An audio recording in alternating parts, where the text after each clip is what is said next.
Officers نے یہ جو کلب ہے باغ جناح میں، یہاں جا کر شام کو شراب پیے گا، یہ تھا ان کا یقین، اللہ نے بچایا۔ سن 71 میں اللہ نے عذاب کا کوڑا لگایا ہمیں، لیکن پھر بھی اس پاکستان کو فردر لیز آف ایگزسٹنس دے دی، ورنہ 6 دن سے زیادہ کا مار نہیں تھا پاکستان اس وقت۔ راجستھان میں ہمارا ڈیفنس ٹوٹ چکا تھا، سیالکوٹ سیکٹر میں ہم ٹوٹ چکے تھے،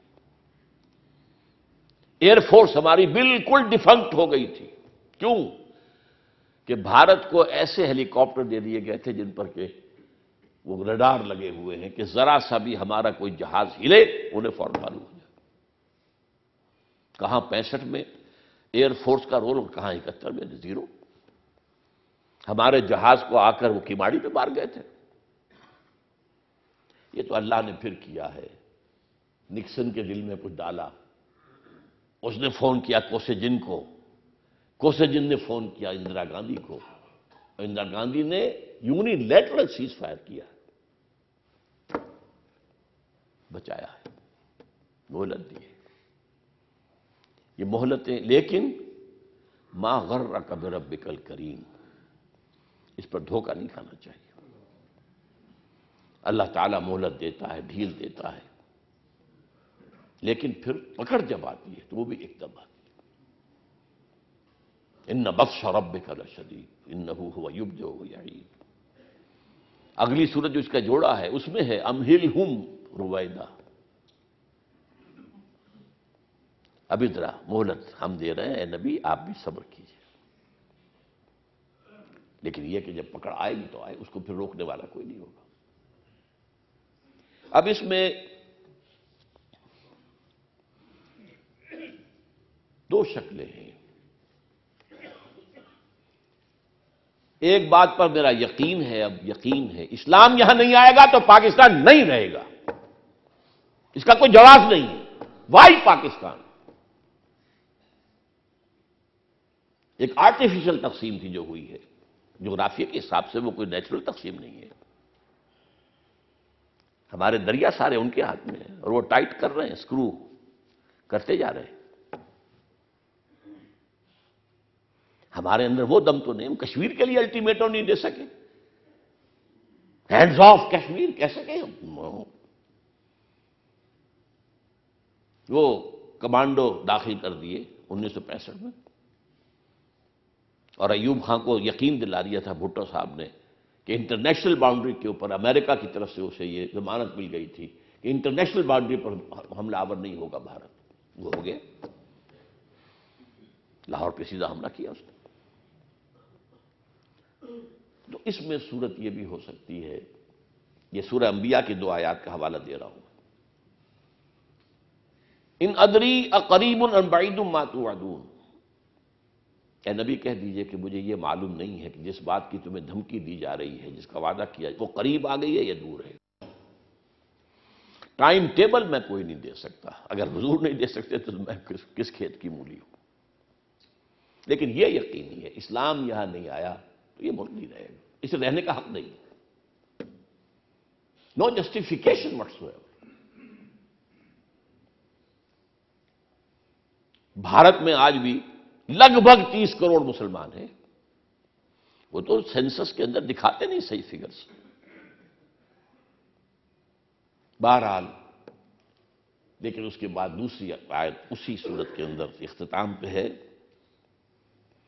وَإِنْ أَدْرِي لَعَلَّهُ فِتْنَةٌ لَكُمْ وَمَتَاعٌ إِلَىٰ حِينٍ، میں کہہ نہیں سکتا، ہو سکتا ہے اللہ تعالیٰ نے تمہیں ایک آزمائش تو یہ نازل کر دی ہو، لیکن تمہیں ابھی اور وقت کی مہلت دینا چاہتا ہوں۔ اس وقت کی جو صورت ہے، کس قدر پیارے الفاظ، اِنْ أَدْرِي لَعَلَّهُ فِتْنَةٌ لَكُمْ، ہو سکتا ہے یہ تمہارے لیے ایک امتحان اور آزمائش ہو، وَمَتَاعٌ إِلَىٰ حِينٍ، ابھی ایک مدت معین تک اللہ تعالیٰ تمہیں اور رہنے کا اور تمہارے وجود کا جو ہے سلسلہ قائم رکھے۔ اب آخری بات،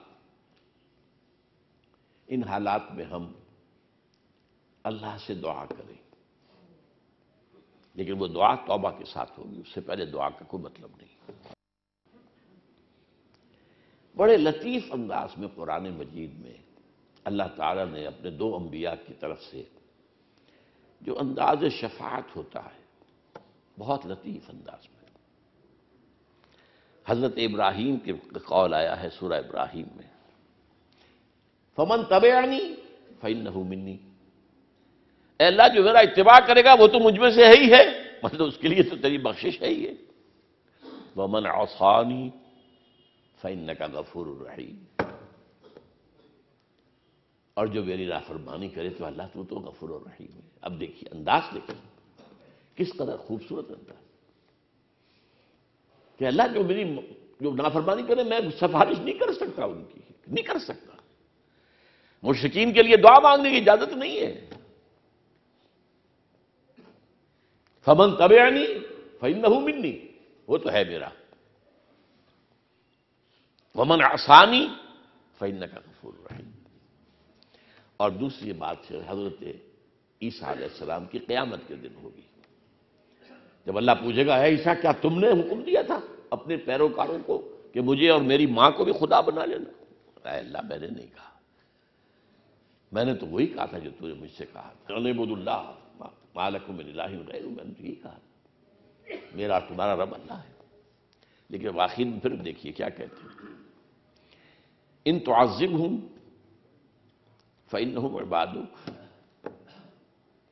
وإن تغفر لهم فإنک غفور الرحیم علی کل شیء قدیر۔ اے اللہ اگر تو نے عذاب دے تو تیرے بندے ہیں، تجھے حق ہے جس طرح چاہے عذاب دے، لیکن اگر تو نے معاف کر دے تو تو ہر چیز پر قادر ہے، تجھے تو اختیار حاصل ہے، تیرا تو ہاتھ روکنے والا کوئی نہیں ہے، تجھ سے جواب طلبی کرنے والا تو کوئی نہیں ہے۔ ان دو آیتوں کے حوالے سے پاکستان کے مستقبل کے لیے دعا، لیکن اس دعا سے پہلے جو میں نے پچھلی مرتبہ کچھ عرض کیا تھا وہ توبہ، جس کے اندر یہ بھی شرط لازم ہے کہ اخلاق حسنہ ان سے اپنے کو مزین کریں، اخلاق رذیلہ سے پاک کریں، شریعت کی پابندی کریں، اور تن من دھن اس ملک میں اسلام قائم کرنے کے لیے وقف کریں۔ اور اس کے لیے پہلے میں کہتا رہا ہوں کہ آپ اس کے لیے جو جماعت بہتر نظر آئے، آج میں نے پچھلی مرتبہ میں نے کہا تنظیم اسلامی میں شامل، میں نے جو چیز اپنے لیے پسند کی ہے وہی آپ کے لیے کی ہے، اور وہ حدیث میں آپ کو سنا چکا ہوں، لا یؤمن احدکم حتی یحب لاخیہ ما یحب لنفسہ۔ اقول قولی ھذا واستغفر اللہ لی ولکم ولسائر المسلمین والمسلمات۔